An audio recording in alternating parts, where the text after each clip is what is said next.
Respected principal ma'am, सभी सम्मानित senior साथी और साथीगण, आप सभी को आज की शहीद दिवस की, क्रांति दिवस की हार्दिक बधाई, बहुत बहुत शुभकामनाएं।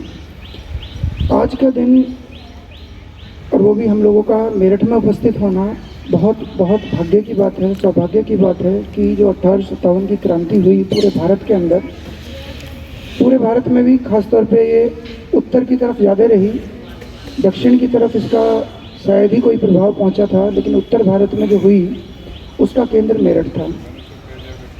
अंग्रेज़ों के खिलाफ धीरे धीरे जो षड्यंत्र अंग्रेज कर रहे थे, जो प्रॉब्लम यहाँ क्रिएट कर रहे थे अंग्रेज, उसके खिलाफ धीरे धीरे लोगों में गुस्सा बढ़ता जा रहा था। तिथि कोई और तय हुई थी कि जिस दिन क्रांति होगी, लेकिन कई बार ऐसा होता है ना कि प्रेशर कुकर में जब प्रेशर ज़्यादा डेवलप हो जाता है तो उसकी सीटी उठ जाती है। तो 10 मई वही सीटी उठने का दिन था कि डर को भी इतना मत डराओ कि डर से डर ही खत्म हो जाए। तो वही कंडीशन यहाँ पे हुई कि अंग्रेज़ों ने इतने जुल्म यहाँ पे किए, या हम लोग उस टाइम इन सब चीज़ों के लिए तैयार नहीं थे। उसी का एक परिणति थी कि 1857 की क्रांति आज सुनने के लिए, उसे मनाने के लिए, सेलिब्रेट करने के लिए यहाँ एकत्र हुए ही हैं। देश के लिए आप जो जितने फ़ोटोज़ देख रहे हैं यहाँ पे, इनके प्रति हमारे मन में सम्मान कम ना हो जाए। आज इस चीज़ का दिन है, देश प्रेम की भावना को बढ़ाने का दिन है। लेकिन थोड़ा अगर हम पीछे जाएं तो ज़रा ये सोचो कि जो देश प्रेम की भावना है वो हमारे अंदर कम कैसे हुई।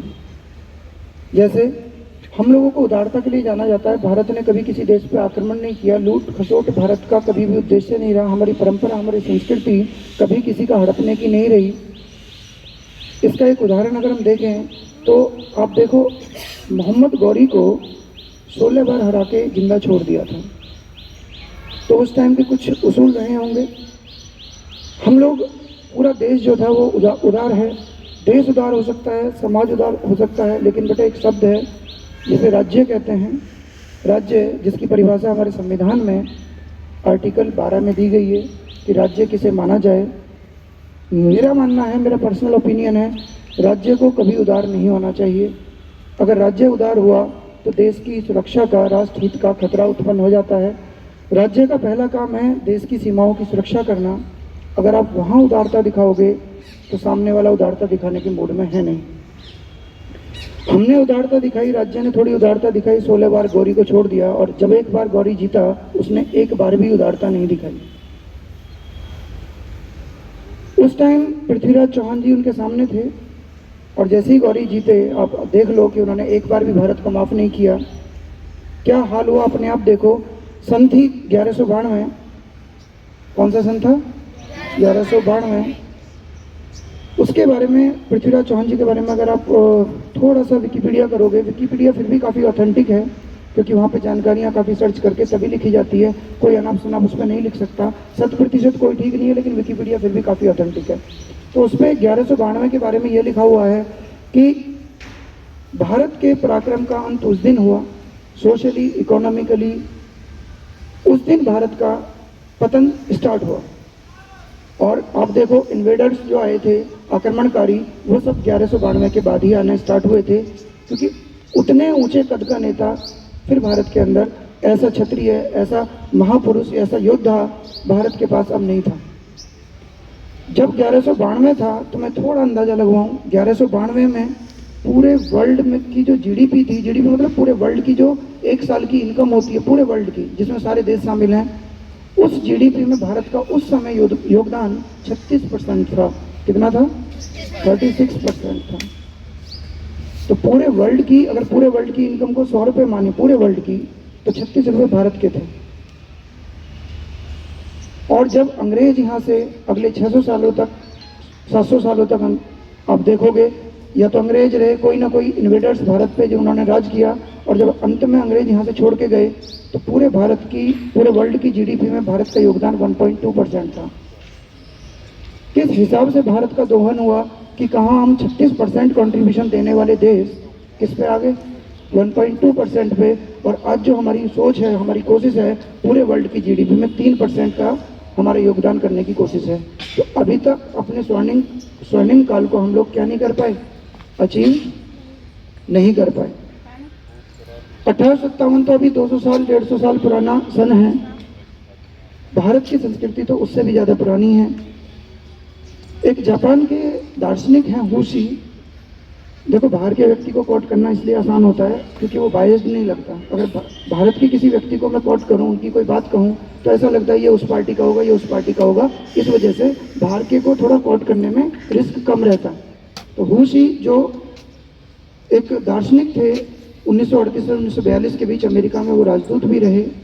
उन्होंने बड़ी सुंदर लाइन भारत के बारे में कही कि चीन पर, भारत के बराबर में क्या है, चाइना, कि चीन पर भारत ने लगभग 2000 सालों तक सांस्कृतिक रूप से राज किया। मतलब चाइना को भारत की जो संस्कृति थी वो इतनी पसंद थी कि सारे भारतीय कल्चर उन्होंने अडॉप्ट किए। और उससे भी खास बात उन्होंने बोली कि ऐसा भारत ने 2000 साल तक चीन को सांस्कृतिक रूप से गुलाम बनाया, क्योंकि चीज़ें अच्छी थी।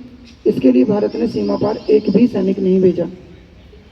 कोई चीज़ अपनी थोपनी हो तो सैनिक भेज के गुलाम बनाया जाता है। भारत ने कोई सैनिक भी उधर नहीं भेजा और उन लोगों ने हमारी संस्कृति को भी अपना लिया। ऐसा महान देश है हमारा भारत।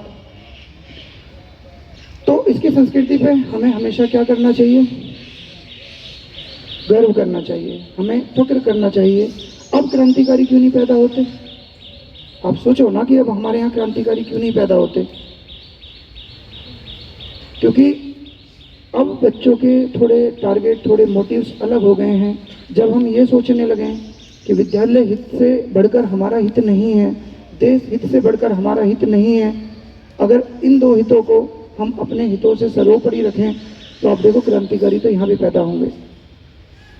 कोई आपके कॉलेज के बारे में बाहर कुछ कह रहा हो तो आपका हक बनता है कि उसे उसी टाइम करेक्ट करें कि नहीं, हमारा कॉलेज इस तरह का नहीं है, हमारा कॉलेज बहुत अच्छा है। ये हो गया हमारे स्कूल हित में बात। ऐसे ही देश हित में बात होती है। बात समझ में आ गई? अपने हित को क्या रखें, थोड़ा नीचा रखें, स्कूल हित और देश हित को सबसे ऊपर रखें। एक होती है सेल्फ एस्टीम। सेल्फ एस्टीम का मतलब क्या है कि मैं भारतीय हूँ, मैं भारतीय हूँ, मैंने कोई खोज की, तो मैंने कोई खोज कर दी, तो इस बात पर बाकी भारतीयों को उतना गर्व नहीं होता। हम अपने किसी साथी को, आगे बढ़ते हुए को अगर अच्छे से प्रमोट करें तो ये भी एक सेल्फ एस्टीम की ही भावना होती है जिसे हमें बढ़ाने की जरूरत है। और इसका दायित्व कि हम भारतीय चीज़ों पे गर्व करें, यह शिक्षा का है, शिक्षक का है।